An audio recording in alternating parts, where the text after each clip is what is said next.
the previous talk you heard that there are two steps in the realization of Brahman. One is knowing Brahman what it is, and then that's called Jnana Pramana, ascertain what Brahman is, and afterwards realize that you are yourself that Brahman. Here you means this Pratyagatma or this Sushuptatma. Okay. Now it was told that while fixing Brahman, it has to be done only through the Jagat, there is no other alternative. Okay. Therefore, when we are discussing through the Jagat, in Jagat other pramanas are also applicable. Pratyaksha, Anumana, Upmana, Arthapatti. Therefore, certainly what Veda tells, it should not contradict any of these pramanas, because it is wading through an area where other pramanas are applicable. Okay. But this is only to the extent of Jnana Pramana, that is fixing of Brahman. Afterwards, Brahman, we know, it has no connection with the world. World has connection with Brahman, but Brahman has no connection with the world. It has become only one. And here, this Pratyagatman, Sushuptatma, he is also one with absolutely no connection with the world. Therefore, when in the case of Avagati, to know that that Brahman is myself, no other pramana can play any role. Okay. Therefore, at this stage, no Shruti Pramana is the only Pramana. Okay. Therefore, now comes the question, after hearing all this. Anyway, it has been repeatedly told by Bhashyakara that is a Bhutavastu Brahman. Bhutavastu means it is an existing object. Therefore, the question arises, Nanu Bhutavastutve Brahmana Pramanantara Vishayatvamevi iti Vedanta Vakya Vicharana Anarthakaiva Prapta. The moment you say Bhutavastu, okay, then it exists and other pramanas definitely can deal with it. There is no necessity that only you have to consider only Veda and nothing else. It is not like that, because it is an existing object. Say, no. See, the thing is, we make use of other pramanas also, not to fix Brahman, but to answer the doubts that one gets while discussing about Brahman. Let me put it in a more detailed way. When we are discussing about Brahman through the world, the listener is always habituated to the arguments associated with other pramanas.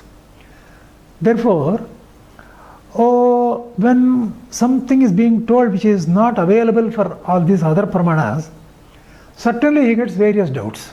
Okay, it doesn't enter his mind clearly. Therefore, at that time, without contradicting other pramanas, Shastra has to convince me. Therefore, in the process of understanding, other pramanas will also play a role. But actually fixing it is done only by this pramana. Why? Because, see, now Brahman is not Pratyaksha, whereas Jagat only is Pratyaksha. It is something like the nearer example, which could not have been quoted centuries ago, but now you can quote. Take the example of ice, water and steam. Then consider its cause H2O, okay, which is a gas. Okay. Now H2O is not visible. Only all these three are visible. Similarly here. Therefore, when we want to arrive at H2O, we can use, we should not go against Pratyaksha and also Anumana. We should keep both of them there. Okay. Similarly here we also do. But in the case of Brahman, it is more strong. What case? Brahman itself is not accessible to other Pramanas. Why? Because the reason is the following. Take any Pramana. Pratyaksha, Anumana, Upana, Arthapatti. When you use these Pramanas, when you make Anumana, at that time it is not Pratyaksha. You are telling something which is not Pratyaksha. But after you have made the statement that such and such a thing is the reason, then that is to be verified only by Pratyaksha. See, for example, I say by Anumana, I say that there is fire on the mountain. But this is only guesswork as far as present is concerned. When does this guesswork get confirmed? It gets confirmed only when I go and verify that there is fire. Okay. Therefore, similarly, all these four Pramanas, they invariably depend upon Pratyaksha. All the predictions that we make have to be verified only on the basis of Pratyaksha. Whereas, in the case of Brahman, okay, it cannot be verified by Pratyaksha at all. Brahman is not visible, is not available for the senses. Therefore, as far as the listener is concerned, he can certainly argue such that other Pramanas will not contradict. Therefore, Shastra also talks only like that. But while arguing like this, finally we arrive at a stage separating Brahman from the world. When you have one separated, you can't ask questions there. For instance, now you say, it's a gas. Now we say, it is a gas. Oh, how do you say it is a gas? I am not able to see it. No, you are not able to see it. That's right. Then how should I believe? Okay. How do I believe means? See, for instance, I can show it to you. You cannot see by Pratyaksha eyes, but you can see it by other Pramana. Have you understood? Similarly here, but Brahman cannot be verified by any other Pramana also except Veda. Okay. Therefore, here, Veda is the exclusive right of the exclusive right of the Veda to fix Brahman.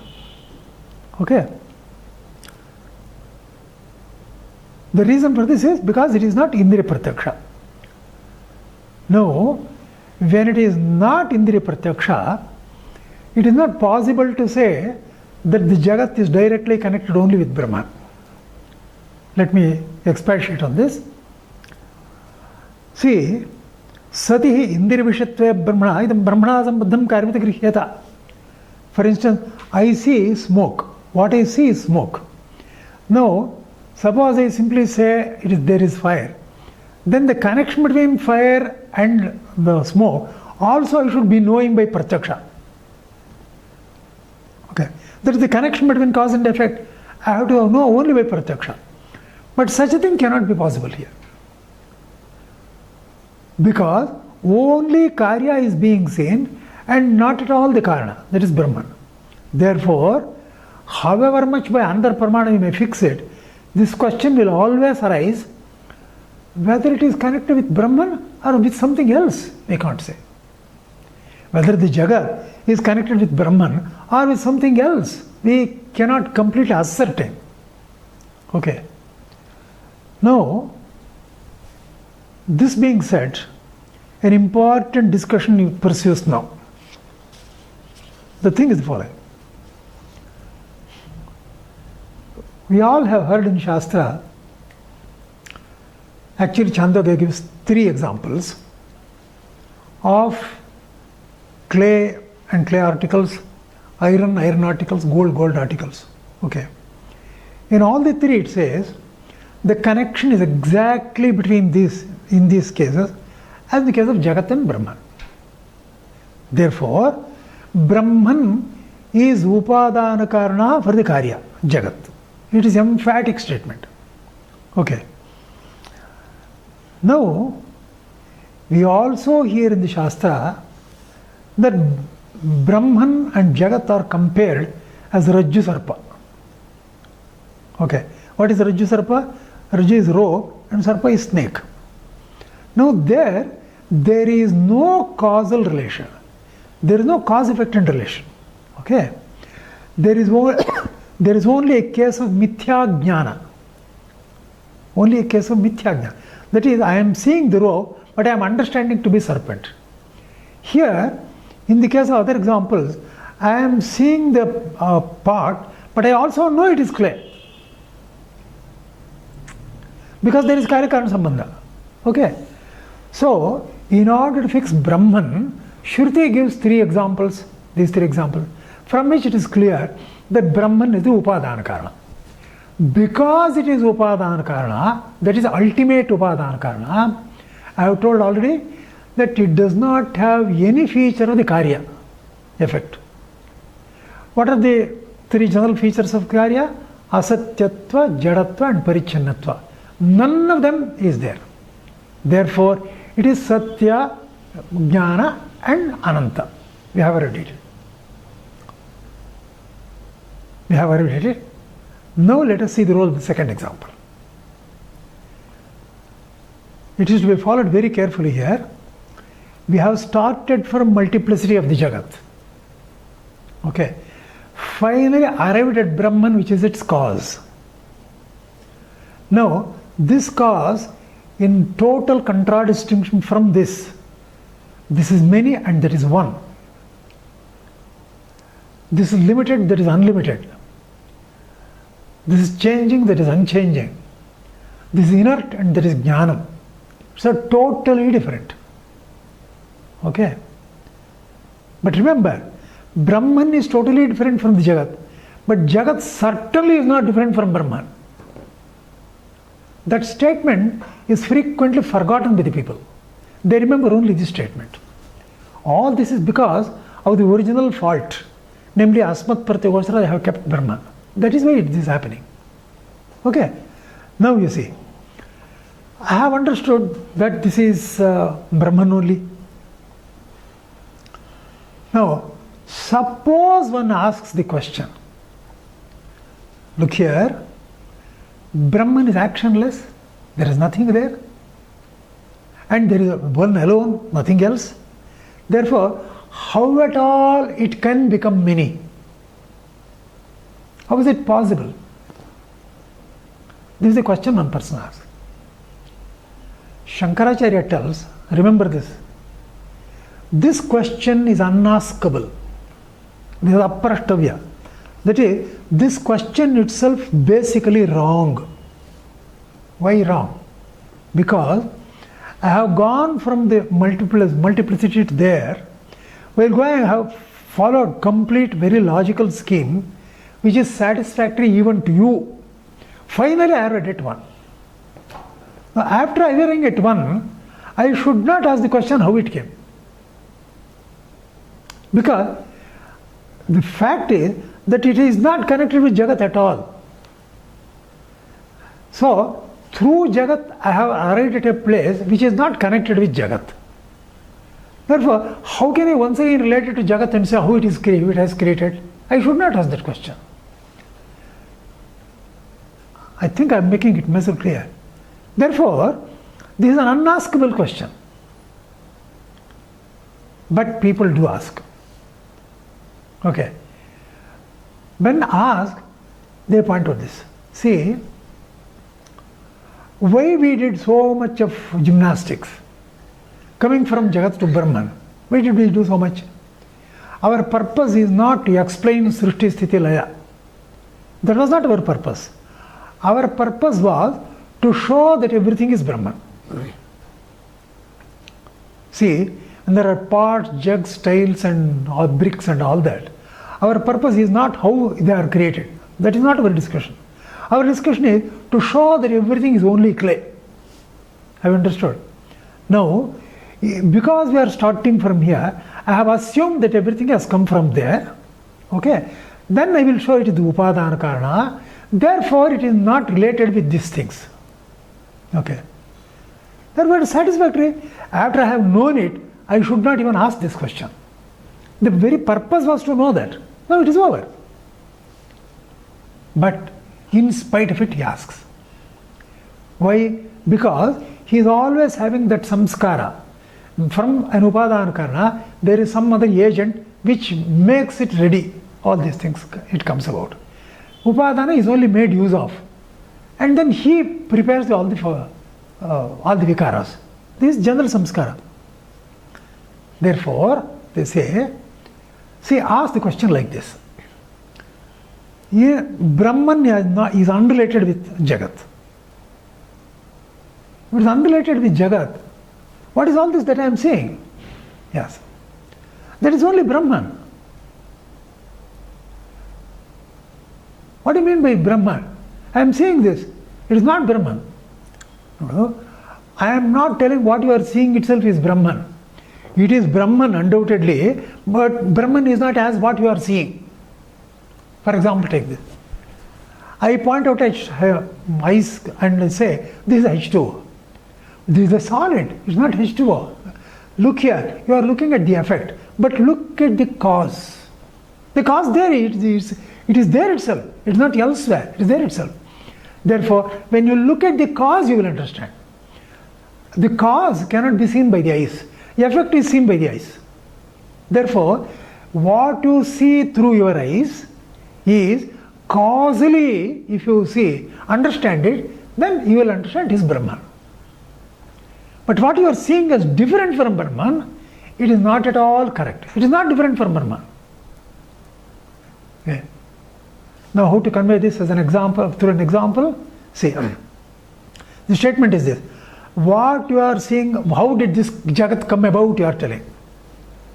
That is not the question. This is not Jagat. This is Brahman. Okay. Then what you are telling, how is it Brahman? No. What you are seeing is in the form of Jagat. But actually it is Brahman.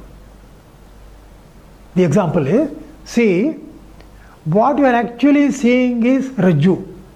But you think it is Sarpa. Because of your samskara. Because of your Advaita buddhi. Otherwise you would have understood it immediately. Okay. Therefore, what is the purpose of Rajju Sarpa example?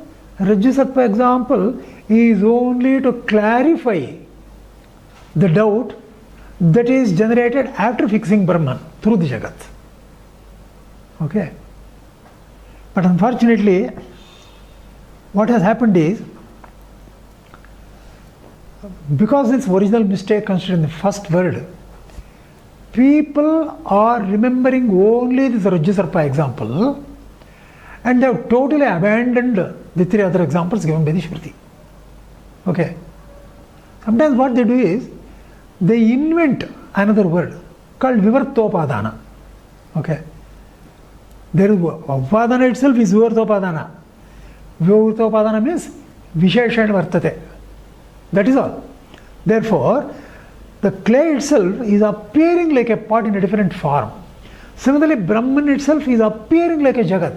But certainly, different from Brahman, there is nothing like Jagat at all. It is exclusive, completely Brahman. That is the statement. Okay. Now these people are giving it up and telling Vivartopadana. How do they explain it? This Jagat, what you are saying, actually does not exist. It is not there at all. No, it is your imagination. The base of the imagination is Brahman. Apply it in the example. It will be understood easier. I am saying there is a snake. No, it is not snake. What you are seeing is snake. But actually, what is there is Rajju. See, make a little daring. Come here. Oh, clap here. Bring a better light. Now, have you seen? They will see. Is it clear? Now he understands it. Now remember, what Shankaracharya says is this. Karyamatramev grihyamanam kim brahmana sambaddham kim anena kenchidva sambandham na shakyam nischyetum. In the case of Rajju Sarpa example, Sarpa is Adhyasta and Rajju is Adhisthana. Sarpa is seen by the eyes and Rajju must also be seen only by the eyes. Only then I can assert that for this Sarpa, this is Adhisthana. Okay. But you cannot verify Brahman by Pratyaksha. Therefore, in this way, suppose somebody says, I fix Brahman like this. What you are seeing as Jagat is not correct. There is only Mithyajnana. The Adhisthana of it is Brahman.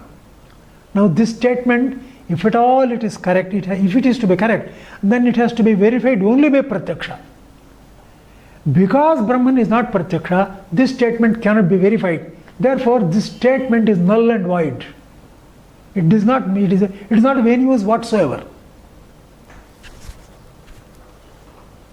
Because for Brahman, Shastra is the Pramana. For Jagat, what I see is Indriya is the Pramana. There is no contradiction between the two. That says as Brahman, this says this. But in order to show the relation between the two, I have to make use of the causal effect. Without making causal reasoning, that is without Karya-Karana Bhava, you can never fix a Brahman only by telling it is Adhisthana. Okay? Therefore, they are simply telling, oh, their desire is the following.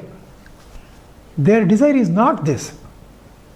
See, what you are seeing as Jagat, actually it exists, but Brahman is its Upadana. That may not be seen.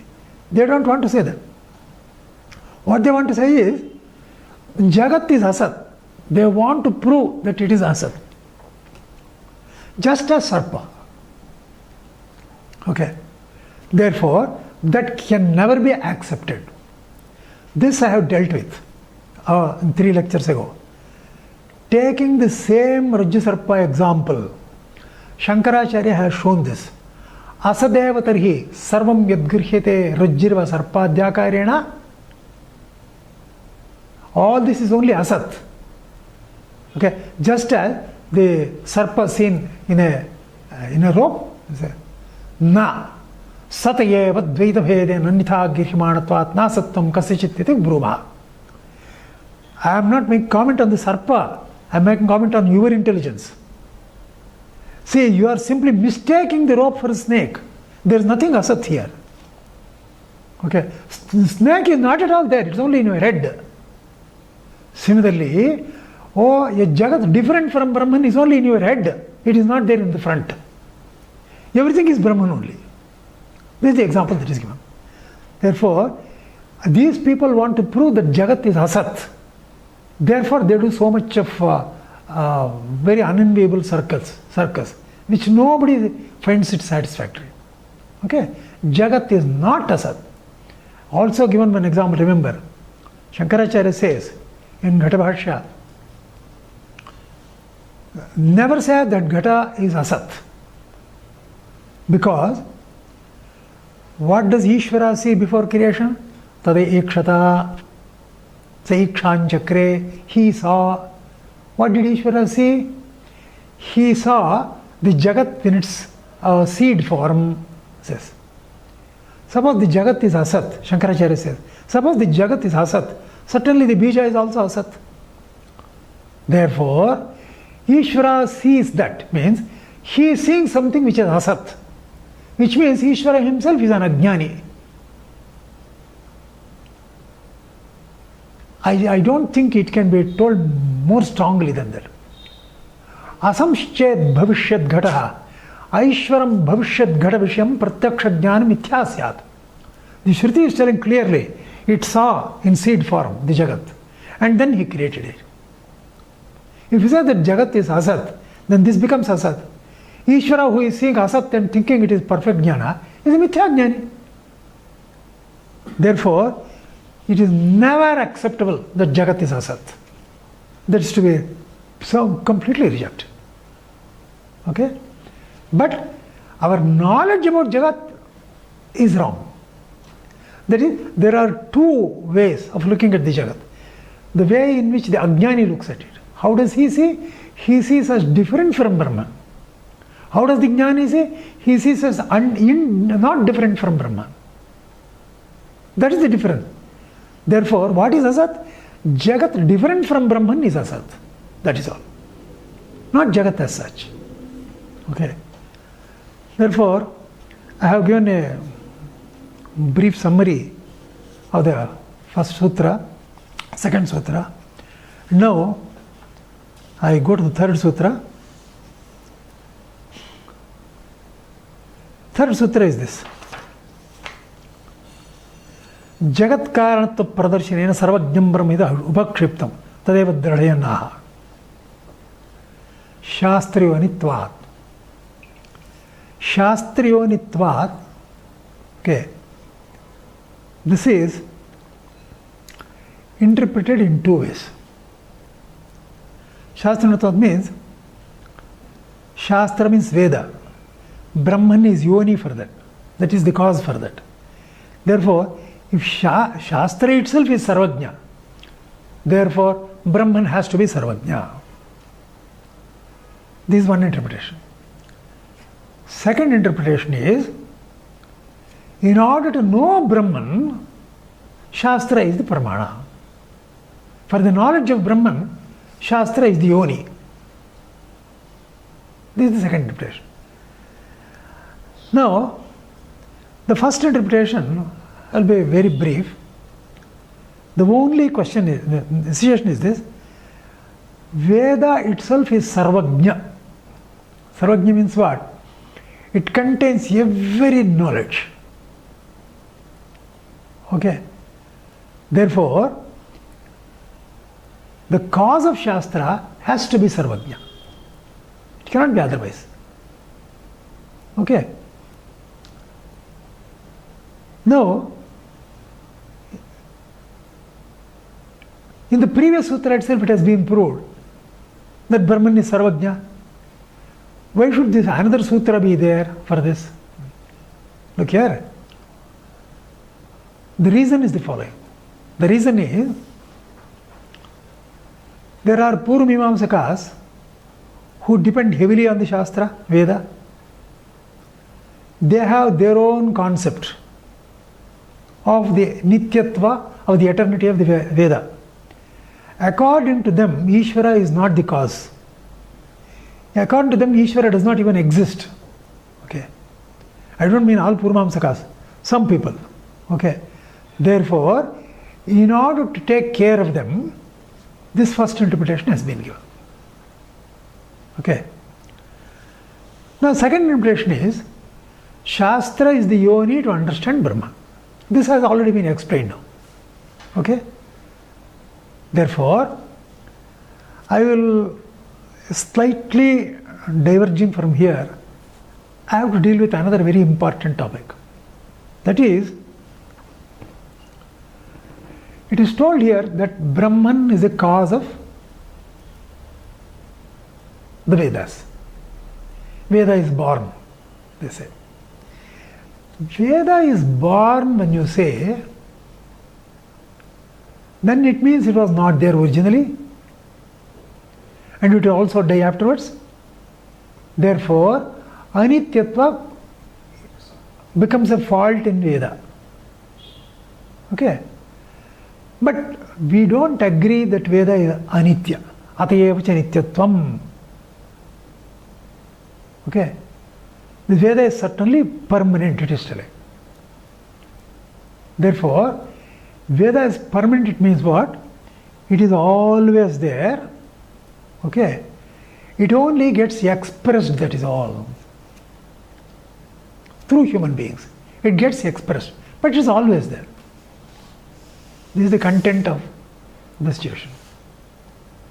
What is that? This situation is called that Veda is Apaurusheya.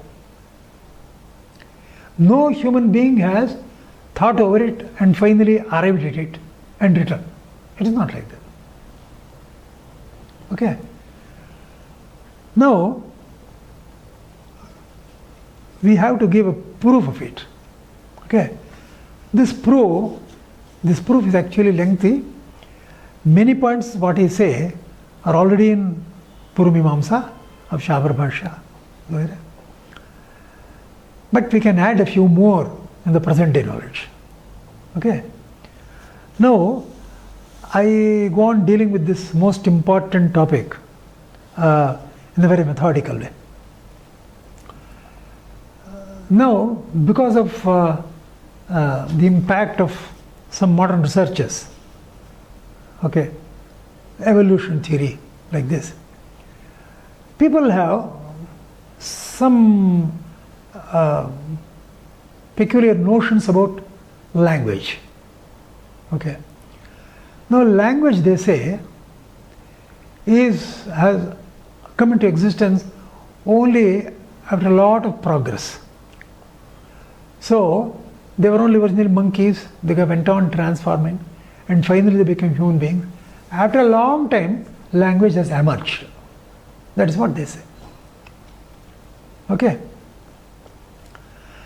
Now, even the case with the language, our Shastras do not accept this. In fact, if you see, Padavakya Sphotarupa,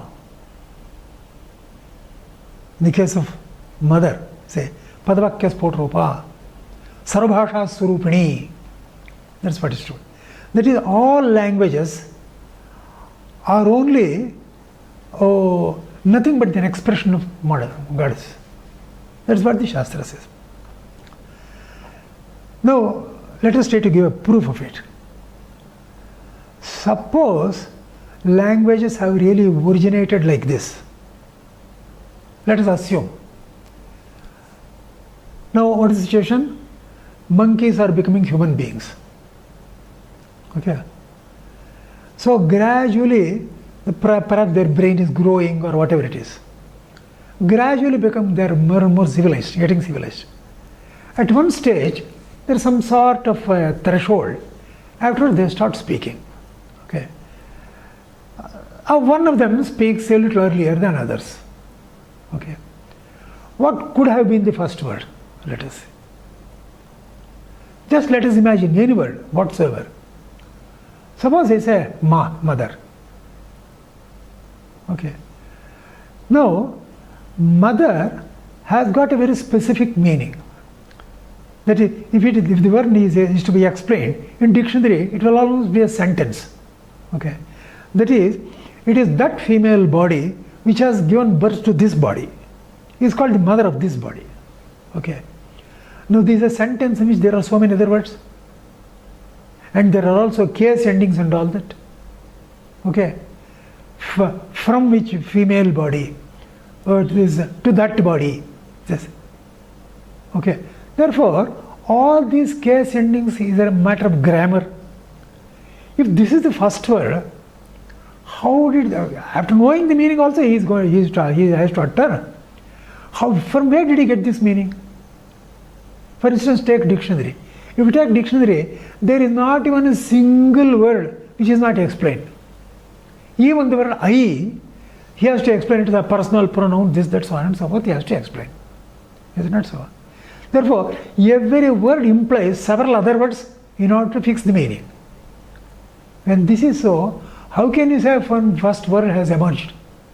Or words have emerged in a sequence? It's not possible. Shastra does not accept it. Okay. Now, what happened was, Noam Chomsky, he came to sort of our help. What did he say?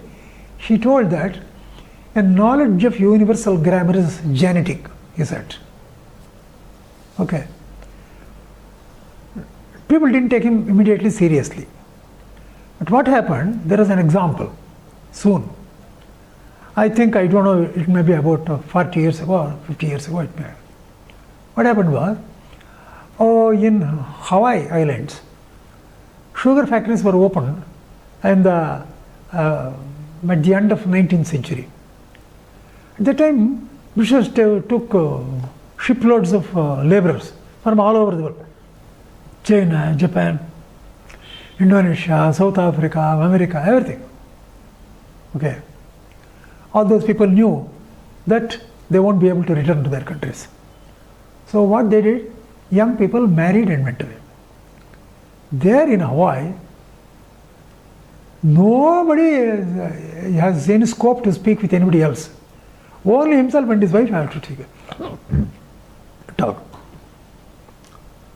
So, life moved like this for some time. What happened? In due course, children are born to all of them. Believe it or not, by the end of 10 years, and all the children are about 10 years age, to their surprise they found a new language has come into existence. Okay. It's called Croatian language or something like that. Now here, there is a complete grammatical structure here. Of course, somebody uses that word, this language, whatever it is getting mixed up, but there is a knowledge of grammar is there. Therefore, if 10-year babies can produce a new language, what does it mean? It means that it must be genetic only. Okay. Therefore, we say that even languages are genetic. Okay. Now next, see. In the next situation, people say, okay, we will grant that language is genetic, but a Veda consists of poetry. Okay. There is chandas, meter and all that. Therefore, some author should have only produced it. Okay. You see, this statement is also not correct. Because I will go on enumerating all those features of the Veda which go against this statement, that human beings have produced it. Okay? I will go step by step. Take for the very first reason, the first feature of the Veda. First feature is the following. As we know, every great work of art, literature, we know the author. For instance, Mahabharata, Shakuntala, and Ramayana, this thing. Thousands of years ago, Ramayana was written. People remember his name, but they don't know when it was written. Okay. Therefore, when there is a great piece of literature, certainly people will come to know the name of the author, undoubtedly. But nobody hears about the authorship of Vedas. No author's name is told anyway. This is the first feature. Okay. But some people may say, there are references for some rishis and all that. Who are they? Okay. I will come to that at the end. Okay. They are not the producers of mantras. Okay. Second, you see. Second is, Veda has got a musical structure. Musical structure means, O Shikshamya Akhyasyaamaha Varnaswaraha Matravalam Samasamtaraha Ityukta Shikshadhyayaha. That is, Varna. Different letters. How they have to be pronounced. For example, one expert told that in south of this country, people say ka, ga, like that. But in the north, they say ka, ga. It appears that pronunciation is better, the correct, not this one. Okay. Therefore, how letters are to be uttered, that is a part of education. Varna. Swara is, in Veda, you have got Udatta, Anudatta, Swarita. Okay. Ni, Sa, Ri. Ri is for Udatta. Sa, O, Swarita. And Anudatta, Ni. Okay. Every letter has got this. And in some place there is what is known as Parachaya. No, O, Jeshthaya, Kanishthaya, no, O, Hridayaya, like this. And if you go to Sam Veda, there are Saptaswaras. Now, note that every single letter has a specific swara. It has to be uttered only with that swara. Otherwise it is wrong. Okay. Now next, see. This swara, sometimes if it goes wrong, then the meaning also will become opposite. Indra Sartar Vardhasva. There is a great story like that. Therefore, Varna Swara, then Matra. Matra is how much a certain letter is elongated. For instance, ahamasmi pratamajarutasya purvam devebhyo amritasana bhai. Like this. Now, scientists have started taking a lot of interest in this.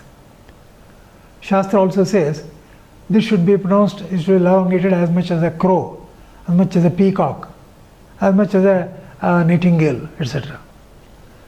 People recently, they have recorded the sounds of these birds and recorded from the experts in the Veda also. They have compared in computer, they find it correct nanoseconds. This matra. Okay? Varna swaraha, matra, balam.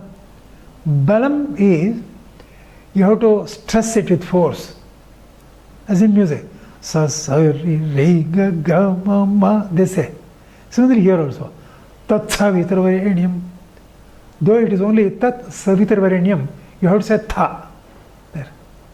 Tasmin sahasra shakhe. They say. Therefore, matra balam. Sama is in Saptaswaras, in Samveda. Santana is, when you do Samhita Parana, you should not break the letter. Ishetva, urjetva, you should not break. Ishetva, urjetva, you have to say. Okay. Now remember, Varna, Swara, Matra, Bala, Sama, Santana, all these are musical features. It's extraordinary surprise that this musical structure of the Vedas has remained intact since immemorial times. Since immemorial times. Okay. No, it is all over the country. In fact, recently, last year I had gone to Assam. That time what happened? Their Durga Sukta, they are telling, absolutely not at all any difference from what we can see here in Godavari district. Not at all different. How is it possible? All over the country, since infinite past.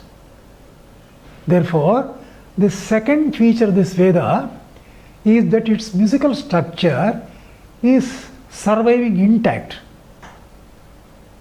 You see the music of created by anybody else? You take for instance Tyagaraja. Even Tyagaraja's music has undergone so much of change. People say it differently. Purandardas is totally different. Nobody knows what he is saying. Okay. Therefore, had it been the structure, had it been from a human being, certainly it would have undergone a change. But that it has not undergone a change itself is a clear indication that it is not of human origin. Two features are over. No author's name. Second is musical structure is kept intact since ages. Look at the third one. Third one is Veda are immense. In fact, generally our people don't have an idea what is the quantity of Vedas. Okay. They think perhaps it is a big book. No. Actually, that it is immense. There is a story in Rigveda itself. There is one Bharadvaj. For 75 years, he remained as a brahmachari and went on learning Veda. Okay. Learning. 75 years are over. So, there is a small mountain. Just beneath that, he has an ashram. He is staying there and learning. Indra was highly pleased. Why? Because Swadhyaya pravachane ye vedanako mudgallastadhutapaha. Learning and teaching the Veda, there is no bigger tapas than that. Why? The reason is, as long as this goes on, there will be balance in society. Otherwise, people go mad. Okay. Therefore, this is the biggest tapas. He has done it for 75 years. Indra was very happy. So he appeared before him and told, Bharadwaji, I am impressed with your tapas. Now, I want to give you a boon. Now your age has come to an end. Your life has come to an end. But I am going to give you another 75 years. You continue. He told, thank you. Then he asked, Bharadwaji, the extra life I have given, how do you want to make use of it? Yeah. Then he said, Indraji, I wanted to learn the whole of Veda, but it was not possible. Therefore, the remaining 75 hours, I will stay only in Brahmacharya and go on learning Veda. He said. Then Indra smiles. From the mountain behind the kuti, he takes 3 fistfuls of clay, mud, and puts it there. Then he says, Bharadwaj, what you have learnt in 75 years is this. The remaining Veda is that, and he shows the mountain. It's at that stage it is told Anantavai Vedaha. Okay.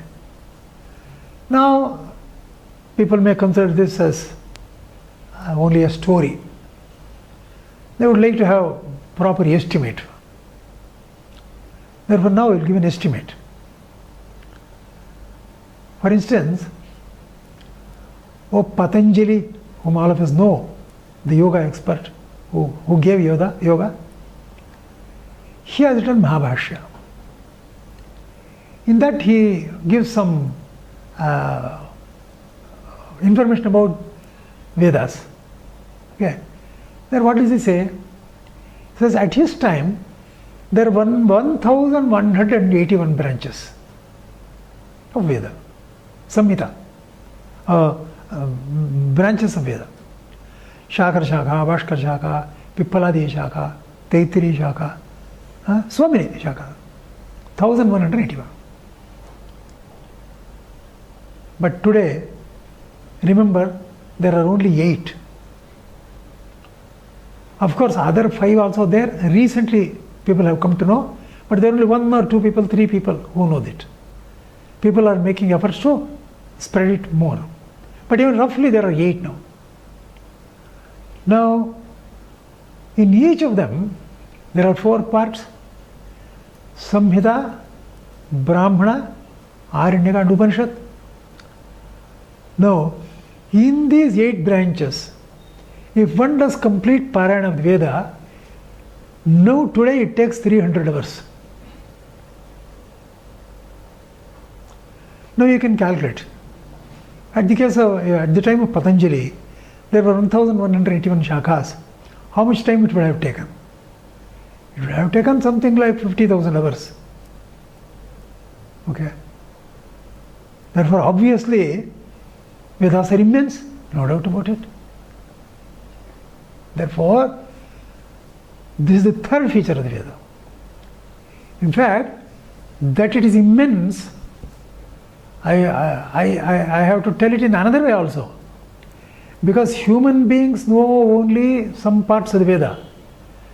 But there are other things which have to be known by the Devatas and Prajapati and Hiranyagarbha. Those things we don't need. They also learn only from Vedas. Therefore, Vedas have to be immense. No doubt about that. Devatas learn, Prajapati learns how to create only through the Veda. Okay? I will come to that shortly. Therefore, Vedas are immense, the third feature. Therefore, it cannot be the product of one human being as a writer. Yeah. Next, a person will raise an objection. Oh, that it is immense itself does not constitute the proof. Okay? Oh, for its eternality, for its non-human origin. Why? Several people will be there who will contribute. Therefore, it can become huge. For instance, take today's internet. It is immense. Okay. But many people have contributed to it. Therefore, it could be immense. So, how can you say that just because it is immense, it is not man-made? In fact, we thank him for asking this question. Well, with this question, we will clinch this issue. Namely, if only several people have contributed to the Veda, then Veda should have a feature like this, namely contradictions. Because no two human beings agree with everything. They have their own opinions. Okay. Now, you take science. Whether it is physics, mathematics, chemistry, biology, zoology, geology, whatever it is, there are different opinions. Not only that, somebody proclaims something, after 10 years he takes Nobel Prize, after 20 years he himself says there is a fault in it is not correct. Somebody will take a Nobel Prize, some other person will say that is wrong. This is going on in science. Therefore, in all sciences, we have this unavoidable lacuna that they contain contradictions. In fact, I was discussing this point with one very top mathematician of the country. That mathematician incidentally remarked, Swamiji, there are contradictions even in mathematics. Certain approaches, they will say, we agree, we don't agree, we don't agree, we don't agree. There are contradictions. People don't agree on all things. Therefore, any human literature, any human scientific work, it will undoubtedly contain contradictions. Whereas Shastra does not contain it. Shastra does not contain it. Okay. When I make this statement, there are people who can immediately pounce upon me. I say, what do you mean by that? There are several contradictory statements. Take for example, they will say, Kurvanneve karmani jivye chatam samaha. If you are alive for 100 years, then you must go on doing only karma, says. Another fellow says, na karmana na prajadhina tyageni ke amritvamsho. What is the use of karma? Tyaga is good, somebody says. Okay. There are some people who say, you couple dhyana with karma. Some people say, no, only dhyana. All these things are there. Are they not contradictions? Of course, take for instance the size of the jiva. Or in one place they say it is as big as a thumb. Then it is as big as a corn. As big as the tip of a needle. And he is sizeless. All opinions are there. Remember, those who have not studied the Veda, they can only find fault in these things. It is not so. There is no contradiction here. Because, take for instance the idea of karma. Addressing somebody it says, you do karma. Addressing some other person it says, you don't do karma, you give it up. For some person it says, join karma with jnana. For some other person it says, you can't join. This jnana is different, that jnana is different. It says. Okay. Now, this all depends upon one's competence. Depending upon the competence, it gives different instructions. Suppose I say, one of you get up and one of you sit down. There is no contradiction. Suppose I say for the one and same person, you stand up now and sit down later. There is no contradiction. If I say for the same person at the same time, sit up and sit down and stand up, then there is something wrong with me. Okay. There are no such statements in the Veda. Even about jnana, it is the same thing. The way I have explained, at a certain stage of explanation, some examples are given. Finally, it gives judgment. Okay. Therefore, that there are contradictions in the Veda is just a child's imagination who thinks he is an adult. Okay. Therefore, there are no contradictions in the Veda. Therefore, it cannot be the product of a human being. Now, I want to go to the final feature of the Veda. All the 4 points I have told have been discussed in Shastra, but now the fifth feature that I am telling could not have been told long ago. Therefore, it is a new, I can add it. Namely, there are innumerable things in the Veda which have been completely verified only in recent science, extra modern science. Okay. When I say this, some people will smile. Oh, there were airplanes also, there was wireless also, like this. I am not talking such things. Please listen to the examples I give, and afterwards you yourself decide. Okay. I will start giving some very, very, very conspicuous examples. Once you see, in the Atharva Veda there is one mantra. Saptadvipacha avasandhara, Saptadvipa avasandhara. Like this. And in Puranas you have Saptadvipacha medini. That is, this world is containing 7 continents. Okay. Now you can count. Australia, Europe, Asia together, Eurasia, Africa, South America, North America, Greenland and Antarctica. Now remember, these are 7. Remember that Antarctica was totally unknown to humanity till I think 16th October 1911.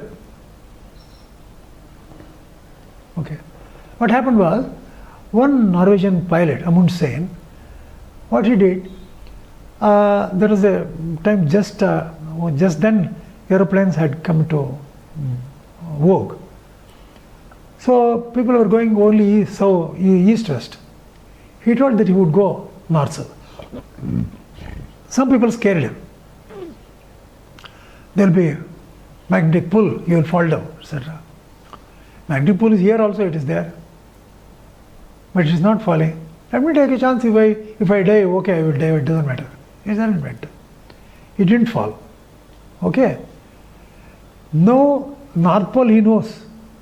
Greenland he knows. Because it is contiguous, quite. But when he came to the South Pole, he saw a huge continent. Told, I am the first person seeing the continent. Okay. Now this shows that nobody in humanity, human being, nobody had seen that Dvipa. He was the first to see in 1911. How could the Vedas say that there are 7? In fact, look at the further speciality in the case of Veda. The Veda, I have also told that names are given. The name of that Dvipa is Shakadvipa. Shankaracharya writes in the commentary, who knows what is there in Shakadvipa? Oh, Shastras tell that and we believe, he says, in one place. Therefore, people also knew that 7 continents are there, one of which is not known to anybody in the world. How could the Vedas say that? This is a very conspicuous example. The only answer for this question is that one who created the 7 continents knows there are 7 continents. So he has told. Now let me quote some more examples. Take for instance, we have got our subtle body. In subtle body we have Vak, Karmendira, and Manas and Prana. The question is, when they are working, they need food. Okay. What is the food of this? The Shastra tells very clearly, the fat that you consume gets digested and splits into three parts. The first crudest part goes to the bone. The middle part goes to the marrows. And the subtlest part goes to the jnanendriyas, motor organs. Okay. Now remember, this was discovered in allopathic Western science only about 50 years ago, not more than that. They did not know it beforehand. How does the Shastra say? 100% this is the same statement. It goes to Majja, Asti, Majja and Vak. Okay. Now you can't say they conducted experiments and they told it. Not correct. Okay. For that matter, I have to say, perhaps, because my discussions have stopped about 30 years ago. At least at that time, people were not at all very clear about what the food is for the mind. Okay. Shastra says it. What is the food? For the mind. And Shastra says what is the food for the prana. Everything is being told. This is another example. Take for instance, now you say space is vacuum. Okay. People were all remembering that they were calling space as ether. There is some sort of fluid like ether. Everybody was believing. Then somebody came and told, Einstein disproved it by his sciences, researchers. There is nothing like medium. It is empty. It's called vacuum, they said. But even the scientists were not aware for a long time that Mr. Einstein himself has denied this statement.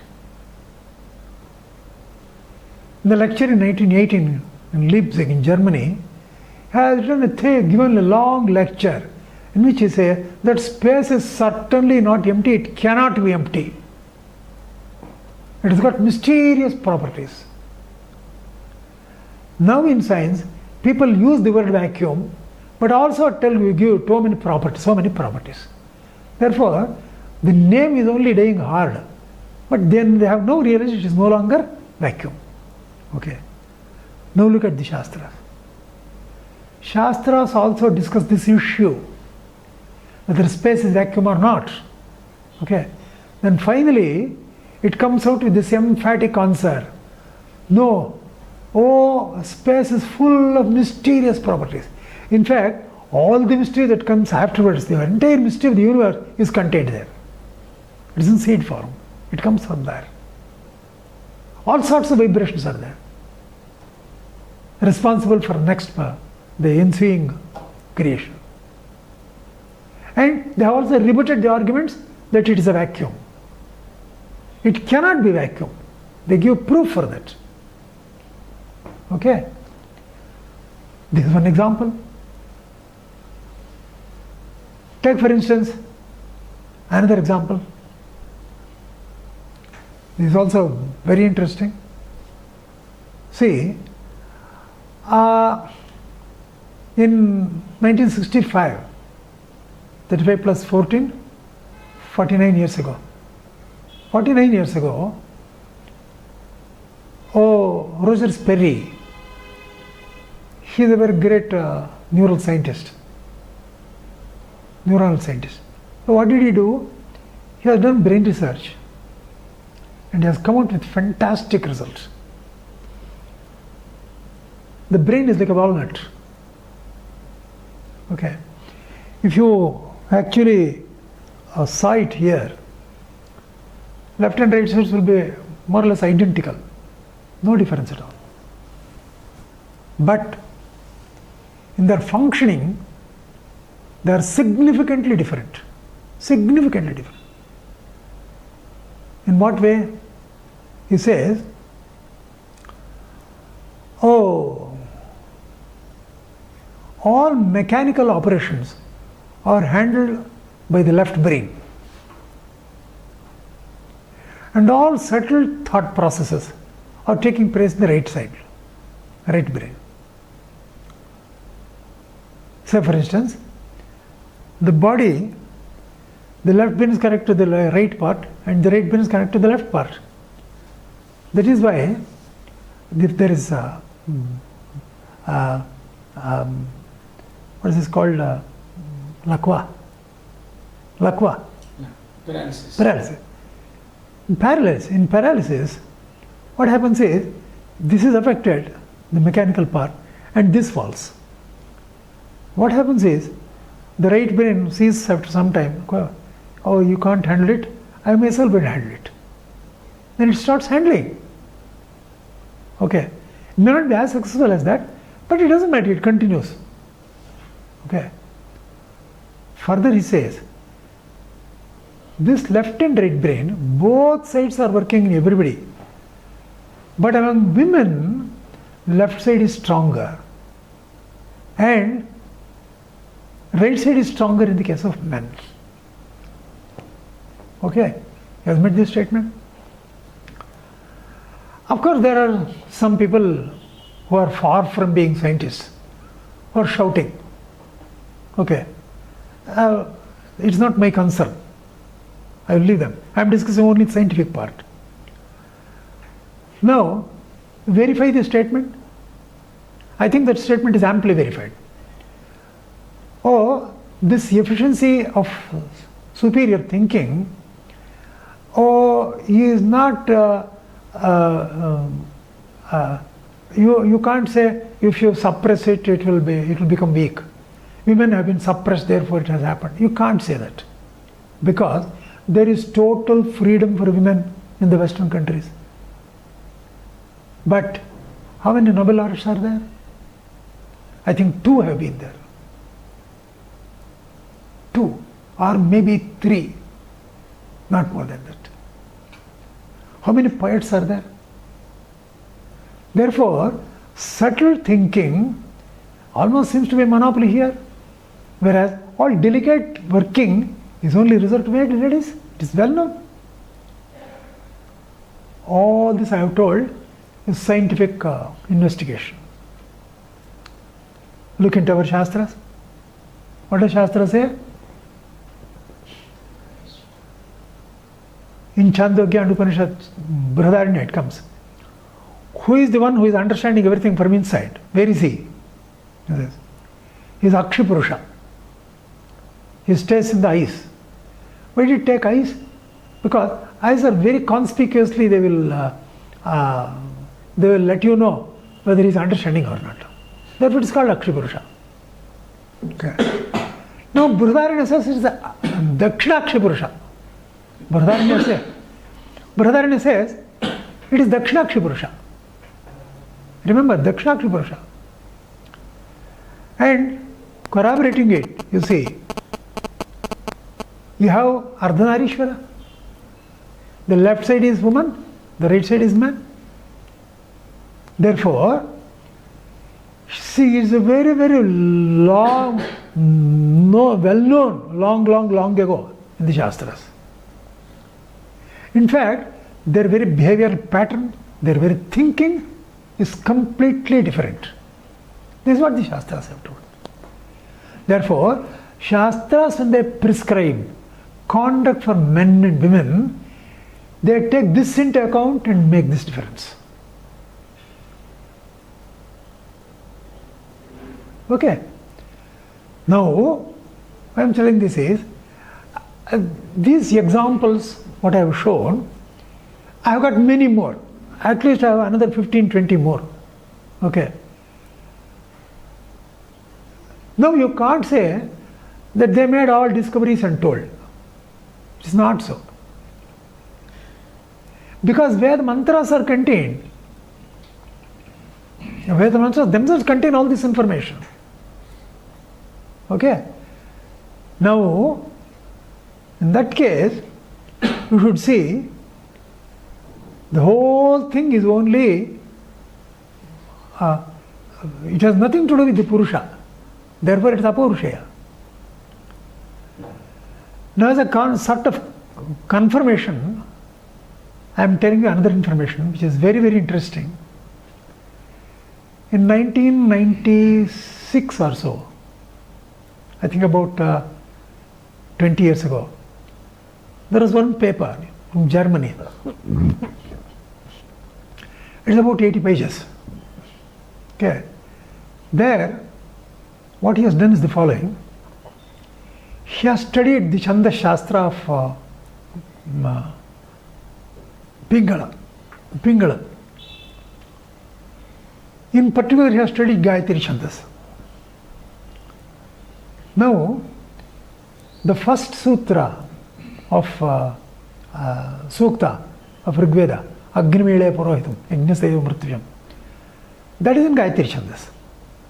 It has got 8 shlokas. The features of Gayatri Chandas is the following. There are 3 lines, each with 8 letters. Okay. Now, according to Chandas Shastra,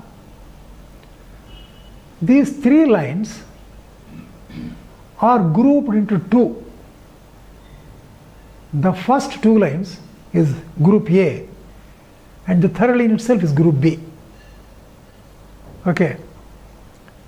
I'll simply give some crude cases, then you can understand. Now, the various Sanskrit letters are distributed. Dantavya, Talavya, Voshtavya, Anunasika, Mahaprana, Alpaprana, all these things. Okay. Now, how the various groups of letters are distributed in these 2 groups, that was the question. Okay. I'll give an example. Tatsavitro Vareniyam. You take Anunasika. Vareniyam 1. Bhargo Devasya Dhimahi. So there are 2 letters. Anunasika. Dhyoyo Naf Prachodayat. Na, only 1.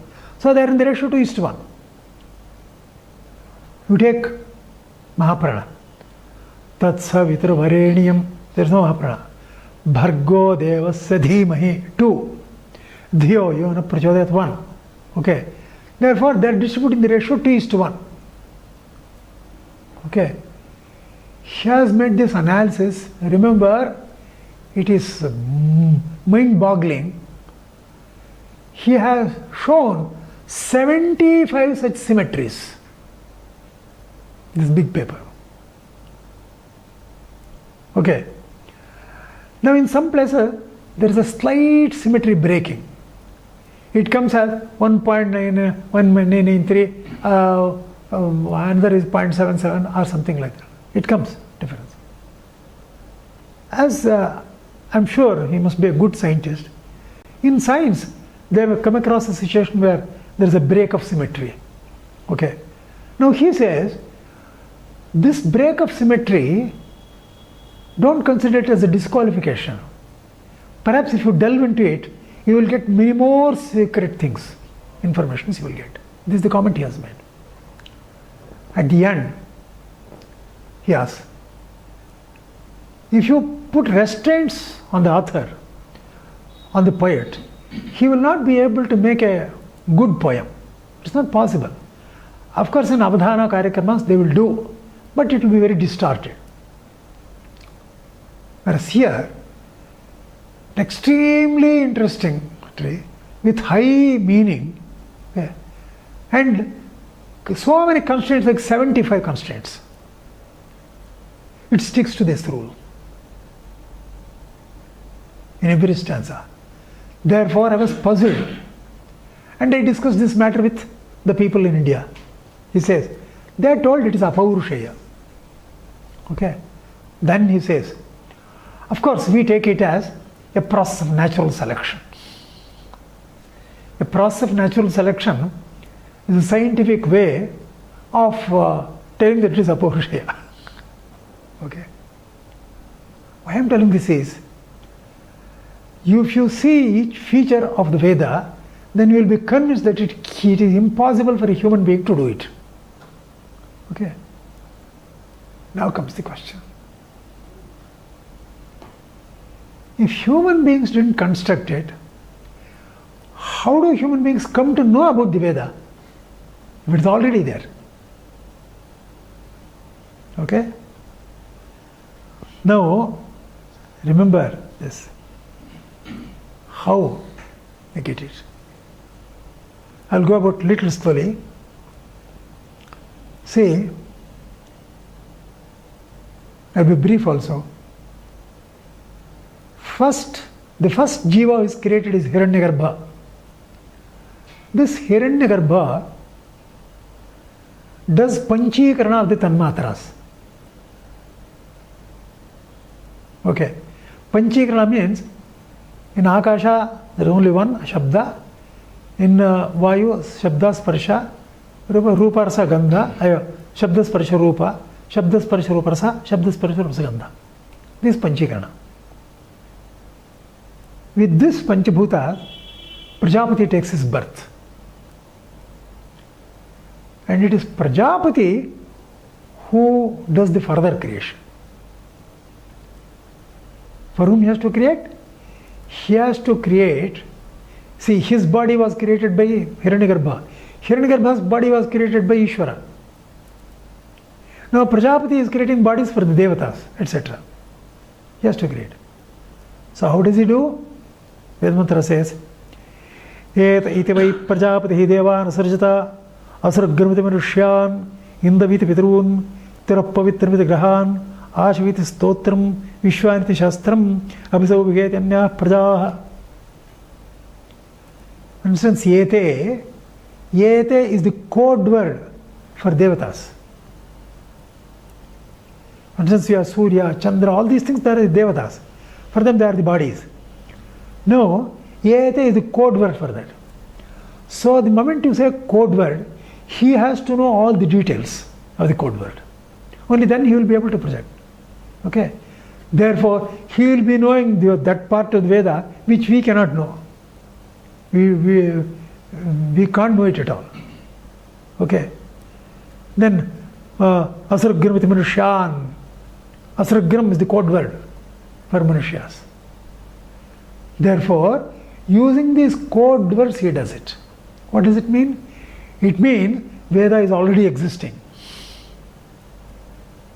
Okay? Therefore, it continues like that, and then after Devatas, he creates plants, and after plants, he creates human beings. When he creates human beings, Shankaracharya tells very clearly in Bhagavad Bhashya, Marichadi Nagre Srishtva. The Saptarshis, Marichi and other people, they are produced. Sanaka Sanandana. How they are produced? They take their birth straight from the earth. Just as plants are taking their birth, they are born just straight from the earth. In fact, the proof it comes in Mahabharata. What happens is, all of us have heard the story that Narayana's from his navel, there was a Kamal Pushpa, and Brahmaji was born there. Okay. Then the Shishya asks, Vyasji, what is this Kamal Pushpa? He says, this earth itself is Kamal Pushpa. I have called it as Kamal Pushpa. That's all, this earth. Therefore, from this earth itself they are born. That is, now from the mother, the digested food I receive it, but now there I receive directly from the other earth. Okay. Now, they grow like that, like plants, up to 16 years. And by 16th year, that whatever that connection with the earth, it gets snapped. They become independent. Several people are born. Okay. Saptarshis, Kardam Prajapati, Daksha Prajapati, okay, Ahalya, Manu, Shatarupa, all these people. They are called Brahma Putras. There are no parents there. Okay. When these people are born, what happens is they are scared because they are all alone. Then remember, who are they means they are the highly talented, highly great tapasvis of the previous creation. Creations are like this in cyclic form. This creation there gets destroyed, comes once again like this. The jivas of the previous creation, they are born in the beginning. Okay. And they, because of the special abilities they have acquired through their tapas, they remember the Veda. that they themselves had learnt. See what Shvetashvara Upanishad says? Yo brahmanam vidhati purvam yo vai vedamsya parihnoti tasmai. That is, he sends him the Vedas. Sends him the Vedas means he brings it to his recollection. Now I understand. Now I was in the previous kalpa, now I have got to do this duty. Therefore they start doing that duty. Whatever mantras they remember, they are called mantra drashtaha. Drashtara. Okay. So those mantra drashtas are not manufacturers of the mantra. They simply come to know of it. They remember it. Okay. Therefore, afterwards they teach. Therefore, it is certainly nitya in this sense. It becomes vyakta as human beings come and becomes avyakta when all of them die. Okay. But Veda never dies.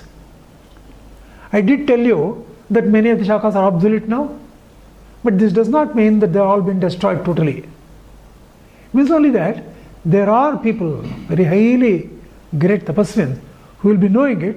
At the right time, they will be born. Okay? Therefore, the Veda simply continues like this. Now remember, actual Srishti is done by Hiranyagarbha and Prajapati. They are like masons. But nobody says they created the universe. Everybody says only God created. Because the samarthya is supplied by God. Similarly here also, for the utterance of the Veda, maybe he makes use of human beings. But actually, though he makes use of human, they are not the makers of the mantra. Certainly not possible. Therefore, in this way, Veda is apaurushaya. Because Veda is apaurushaya, you see all these features now we can verify easily. No man claims its authorship. The musical structure is intact. And there are no contradictions here. No contradictions anywhere. Okay. And ultimately, all modern things are also there. Okay. Now some people ask the question, if Veda carries such a unique, only one meaning without contradictions, how is it that based on the same Veda, there is Shankara, Ramanuja, Madhva, Nimbarka, so many people giving different meanings? This is one of the questions. Now let the answer be clear. See, forget about the Veda. You take any literature. If you see only one part of it, okay, you will get one impression. Somebody sees another part, he gets another impression. Okay. Or like the 6 blind men knowing the elephant. Okay. But one person who knows the entire elephant simultaneously, he knows the true picture. Okay. Here, they are not contradictions. In fact, there can be no contradictions. But there may be contradiction between the views of two people. Okay. Oh, then how to find out the exact nature of the thing? Unique meaning of it without contradictions? That is given exactly by Shankaracharya. Because he does not abandon any mantra whatsoever. That's why Gaudapada says, Tarika, as far as Advaitas are concerned, there are no enemies for them at all. Whatever enemies, that is also true. That is also true. That is also true. But the actual superior truth lies above all that. It transcends it. It doesn't contradict. Something more than that. It's not contradicting it. Ramanuja is not wrong. Buddha is not wrong. But what Advaita tells is beyond these three. Why? You take the Veda as a whole. If you take the Veda as a whole, then only one meaning will emerge. Similarly, I want to stress here, if you take the Bhashya and study fully, always looking at internal consistency, there is only one meaning which will emerge. There can never be contradictions.